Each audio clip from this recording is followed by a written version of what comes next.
Okay, good morning. So, Saturday, 16th of December, 2023. How cool is that? I'm in Białystok, northeast Poland, and the question I want to ask, and the thing I've been thinking about recently is, what is Bitcoin? What is it? Bitcoin, what is it? Case significant. Bitcoin. What? So I personally describe Bitcoin as neutral, rare, internet money without a controller. It could also be described as money you could own, money you could spend, apolitical, neutral, decentralized, money with a fixed supply. Very important. Features that are very important that are, will, and have been changing the world, at least for the past 14 or so years.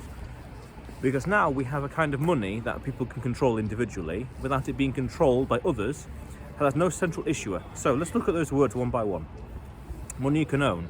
It's your money that you can take out the bank, you can own and have in your own possession without needing any other third party, anyone else to trust. Okay, trustless, very important. Money you can own. Money you can spend, what would say censorship resistant, meaning no one can control where you send the money for whatever reason. There's no barriers, no limitations. You just send it wherever. So, money you can own, money you can spend. These two big use cases for this were in 2013. There was a financial crisis in Cyprus. People had money in the banks in Cyprus. They had their money taken out. It wasn't technically, it wasn't legally their money. That's the key thing. It wasn't their money. So money you can own, obviously not. And back when there was so Cyprus 2013 banking crisis. People had their money taken out. Very nice. And also, in November 2021, there was a lot of protests in Canada about mandates and rules and regulations. And people who donated to those political causes, or to that political rally, so to speak, had their bank accounts suspended because they don't legally, don't practically own the money. It's a promissory note, if anything. It's an unsecured debt. It's an unsecured loan, technically speaking, to the bank. It's not really your cash. It's not really your money. So money you can own, money you can spend. Very nice. Decentralized, meaning apolitical, meaning there's no one point of attack, or no one point of failure, no one point of control that if damaged or compromised or destroyed or arrested or demolished or bulldozed or lost or anything like that, the whole thing can fall apart. So that means that there's no one building, there's no one person that if they were arrested or whatever, or the building was raided, an office, there's nothing like that, that if that were to happen, the whole system would come crashing down. There is no such thing, there is no such person. Therefore, it's a decentralized network that you can attack one, damage, compromise, jeopardize, hijack, whatever, but the whole network as a whole is unaffected, important, decentralized. And there's an emphasis on decentralization above all. So very important. So neutral, politically neutral as well. Therefore, decentralized. It's decentralized, therefore it is politically neutral. So no one government, no one people, no one person can control the network. So it's completely neutral.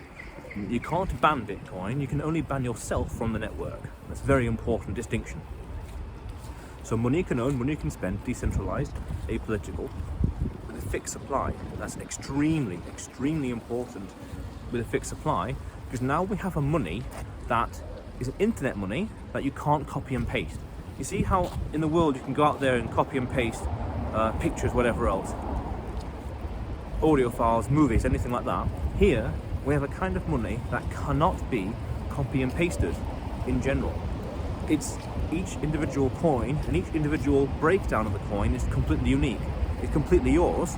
You can't copy and paste, which means there's no money printing, there's no manipulation. It's harder to do manipulation because if you give it to a third party, then yeah, they could manipulate it a bit different. But the coin itself, the technology itself, cannot be manipulated because of its decentralized nature. That's incredibly important. And because there's a fixed supply, it means there's a limit. We now have a mathematical constant in the world, an economical constant, that this variable, this denominator can't be changed. That means that everything else has to adjust to it. We can't inflate this money like pounds, zloty, we're in Poland right now, euros, dollars. We can always create more. Well, I can't create, so it's not really we, it's they, whoever they is, or the banks, or whatever, or you name it, whatever. The banks, governments, institutions, fractional reserve lending, we're all adults here, you figure it out.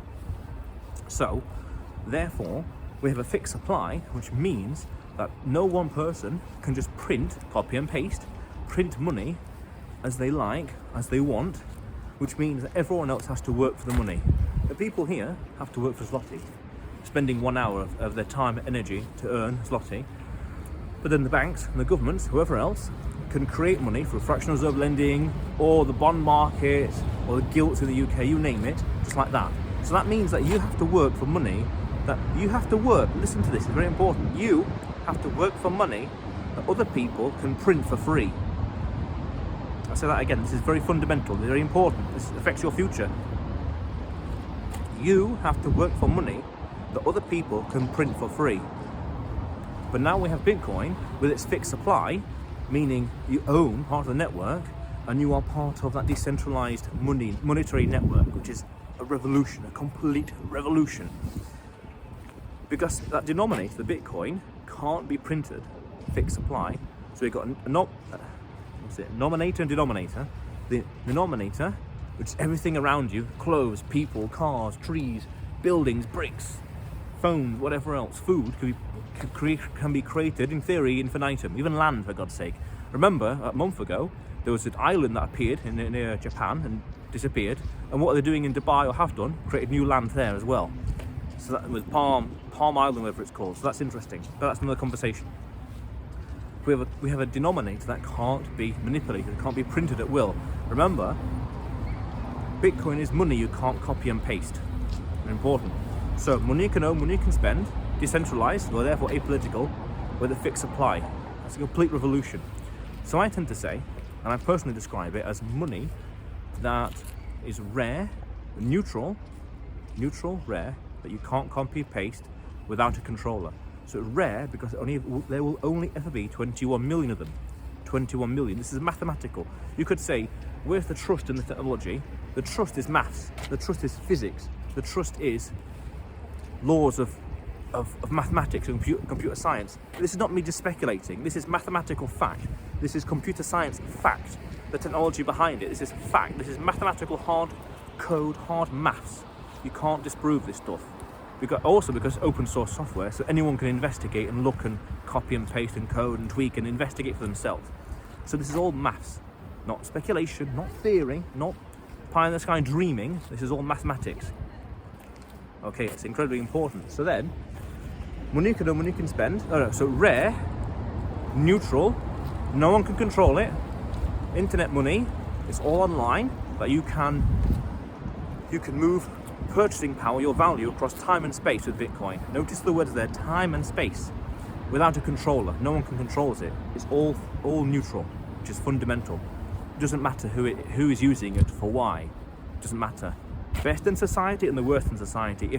If one person can't use it in the current regime, current world we have, if one person can't use it, then by definition, other people can't use it as well. It's either everyone or no one. There's literal extremes right there. Now, the other thing to talk about is with dollars, you can move value through space, because it's like, $100, how much is that? 1 gram, or a credit card, 1 gram, nothing, but not through time. It's inflationary, meaning it loses purchasing power over time. So the US dollar and other currencies out there are great for mobility. I can take a credit card that's got £10,000 limit and go to any country in the world, and that's at 1 gram. It weighs, literally weight is 1 gram. Powerful, nice. But over time, it loses purchasing power. This is inflation.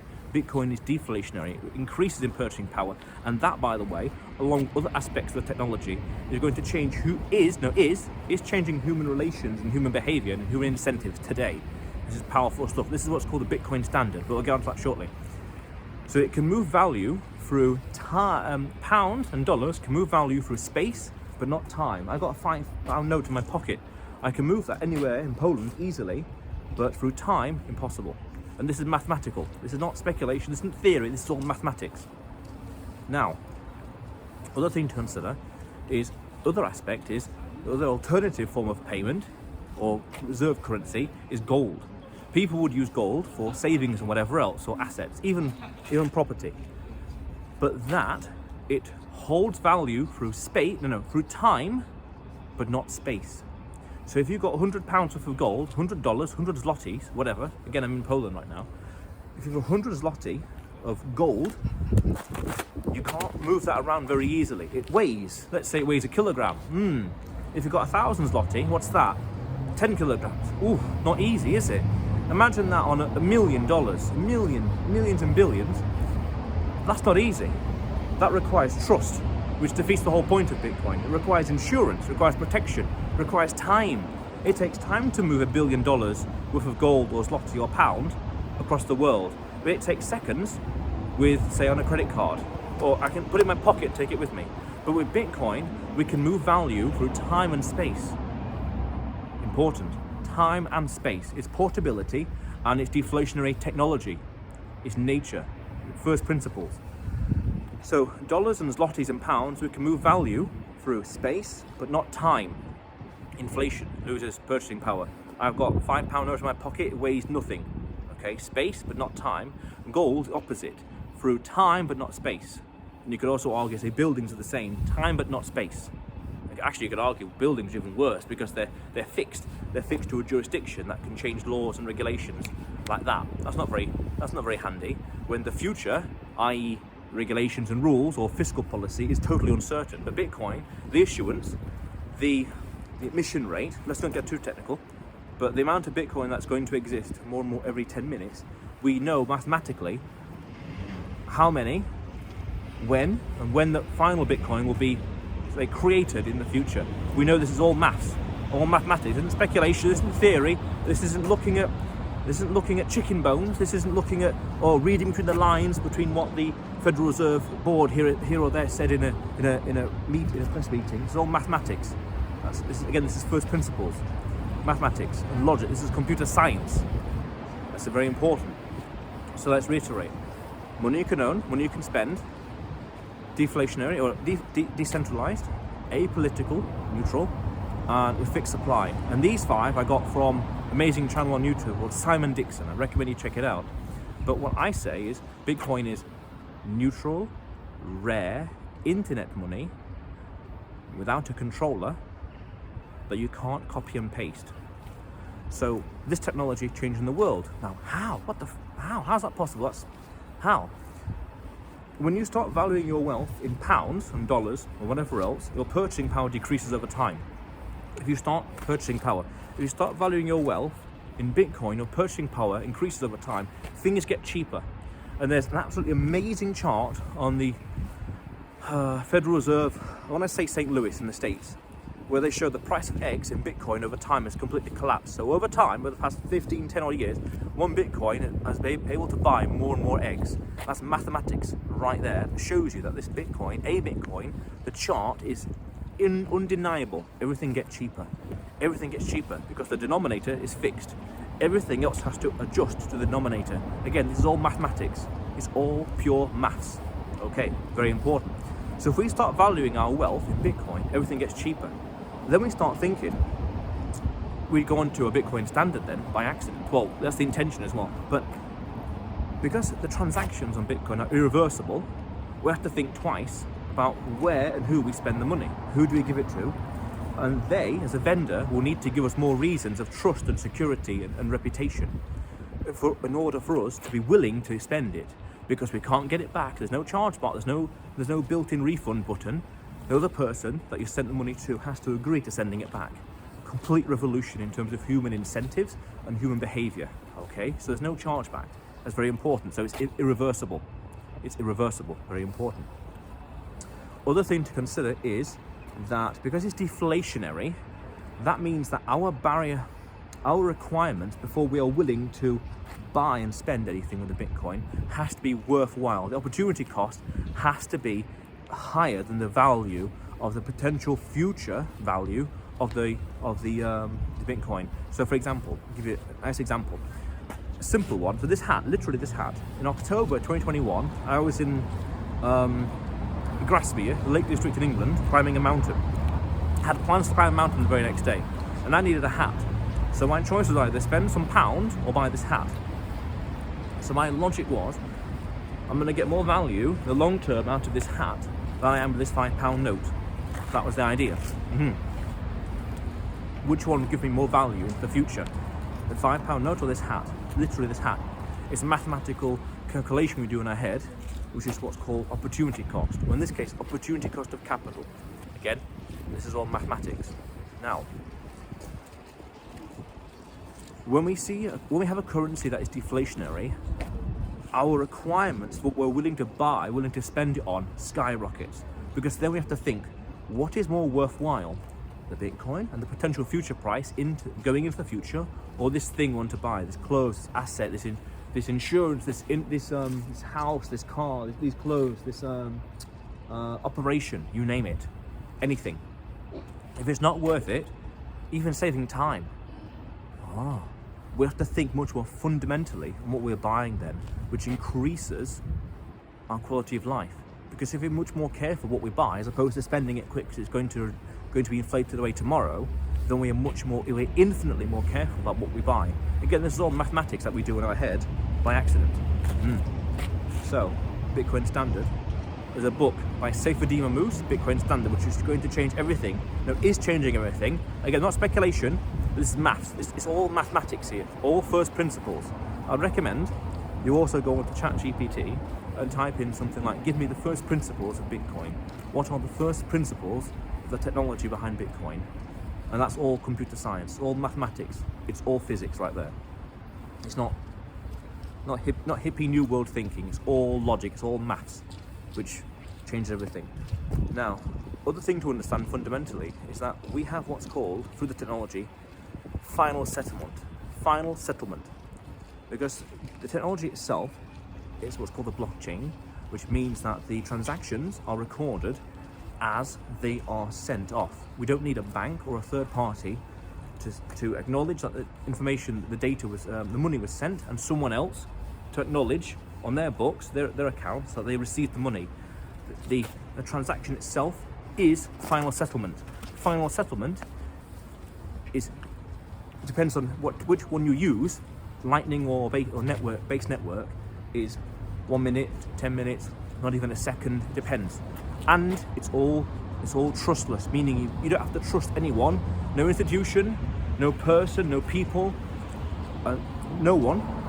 It's all maths. It's all the code itself, and because the code is all open source, we can see it.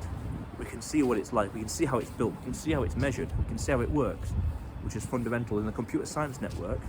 It's important to have open source software because then we know what it is. There's no third party. There's no secrets. Very important. So let's review it again. Bitcoin is money you can own, money you can spend. It's apolitical, decentralized, with a fixed supply. Each of those are a complete game changer. It is neutral, rare, internet money with no controller that you can't copy and paste. Remember, you have to work for money, pounds, dollars, zloty. You have to work for money that other people can print for free. No. And I feel there was something else. That's everything, kind of thing. Yeah. I'll have to share a few interesting links in the description later on. Take it from there. But this technology is revolutionising the world. It is. That's the other thing I want to mention. See, in business, there's a concept called 0 to 1 principle, which is an amazing book by Peter Thiel, 0 to 1, which means that for a big revolution or big change to happen, something, a new technology, new instrument or business has to be 10 times better than the competition, than the existing market, so to speak. If you're just having loads of businesses and technologies that are just minimally different in different ways, just tweaking this, tweaking that, no one cares, meh. You want to have something that's 10 times better than the existing status quo. When something is 10 times better, then people care, then people want to know about it. If it's not 10 times better, and it's just, we are this but that, we are this but faster, we are this but slower, we are this but safer, tweaking here and there, the changes are too marginal to care. What we have with Bitcoin is a completely new technology that changes everything. Everything is like here, But Bitcoin's like up here. The value it gives, the value proposition, the technology behind it is a complete revolution compared to everything else out there right now. So the real question is study Bitcoin. No. The statement is study Bitcoin. The question is, how are you studying Bitcoin? When are you studying Bitcoin? How much time are you using to study Bitcoin? Remember, Bitcoin is money we can move through time and space. Pounds and dollars, space but not time. Gold, buildings, real estate, time. Money, dollars, space but not time. Gold, time but not space. Bitcoin is both. Very nice. Money you can spend. Money you own, money you can spend. Apolitical, decentralized, fixed supply. Rare, neutral, internet money without a controller that you can't copy and paste. Why work for money that other people can print for free? It's a revolution. Study Bitcoin. Study Bitcoin. I'll see you tomorrow.